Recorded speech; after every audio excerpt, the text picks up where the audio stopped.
नमस्कार दोस्तों, मैं हूं वंदना भारती और आप देख रहे हैं कमोडिटी इनसाइट्स।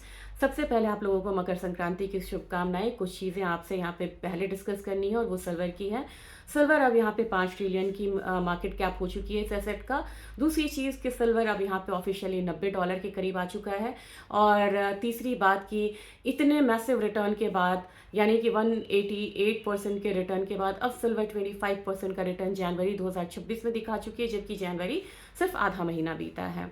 इसके बाद चौथी बात यहाँ पे फिजिकल की दिक्कत है। फिजिकल डिलीवरी की दिक्कत आपको कॉमिक्स में थी, अब यहाँ पे चाइना में भी हो रही है। जितनी डिमांड है वहाँ पे डिलीवरी डेरिवेटिव प्लेटफॉर्म पे, यानी कि मतलब वायदा बाजार में इतनी डिलीवरी वहाँ पे मिल नहीं पा रही है। और ये जो वेटिंग है अब इंडिया में भी बढ़ता हुआ नजर आ सकता है। और रही बात अब रेट्स की, 4628 के करीब यहाँ पे गोल्ड ट्रेड हो रहा है। मेरे ख्याल से $30 का एक अपसाइड है। हमारे बाजार में आप 1,43,000 तो आराम से आता हुआ देख सकते हैं। 1,45,000 आप इस हफ्ते का मान के चल सकते हैं गोल्ड में। सिल्वर की बात है, सिल्वर ने 2,75,000 के करीब यहाँ पे क्लोजिंग दी थी। 4% का अपसाइड ऑलरेडी यहाँ पे दिखा रहा है, यानी कि $3 से भी ज्यादा का अपसाइड सिल्वर में है। मेरे ख्याल से अब यहाँ पे आप 285 का एक के करीब का एक ओपनिंग देख सकते हैं। एक मैसिव गैप अप ओपनिंग हो सकती है और उसके बाद मार्केट थोड़ी सी स्टेबल होती ही नजर आएगी। ऑयल की बात की जाए, ऑयल में भी यहाँ पे उछाल है। ऑयल में मुझे लग रहा है कि अब आपको 5600 5800 का लेवल यहाँ पे एक्सपेक्टेड है। क्यों है एक्सपेक्टेड, इसका रीजन है, मैं बियरिश थी ऑयल पे पहले, लेकिन अब यहाँ पे अगर डिसरप्शंस बढ़ता है, यानी कि मिडिल ईस्ट पे टेंशन बढ़ेगा, तो यहाँ पे सप्लाई डिसरप्शन बढ़ेगा, जबकि सप्लाई साइड हमारे पास होगा। ऐसे माहौल में मुझे लग रहा है कि जो भी रैली आएगी वो शॉर्ट लिव्ड होगी।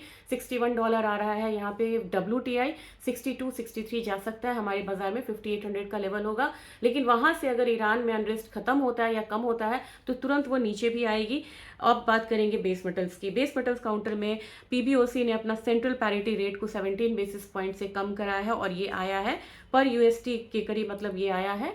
और परसेंटेज कितना है, 7.01%। इसका एक पॉजिटिव इम्पैक्ट है, बहुत ज़्यादा इम्पैक्ट नहीं होता, मैं बहुत ज़्यादा कोरिलेट नहीं करना चाहती। फिर भी कॉपर में 1% का अपसाइड है, तो 1325 से लेके हम यहाँ पे 1330 से लेके नीचे की तरफ 1290 तक का जो लेवल्स है देख सकते हैं, रेंज रहेगा 1290 से 1325 के करीब। एल्यूमिनियम एक बढ़त आ सकती है जिंक में 315 एक बार ऊपर का जो रेजिस्टेंस है उसको फेस करती हुई ये कमोडिटी दिख सकती है। तो ये आज का अपडेट था। बहुत सारे डेटा हैं मिड डे में यहाँ पे शेयर करते हैं, जिसमें retail sales, core retail sales, सारे ही डेटा हैं। Thank you.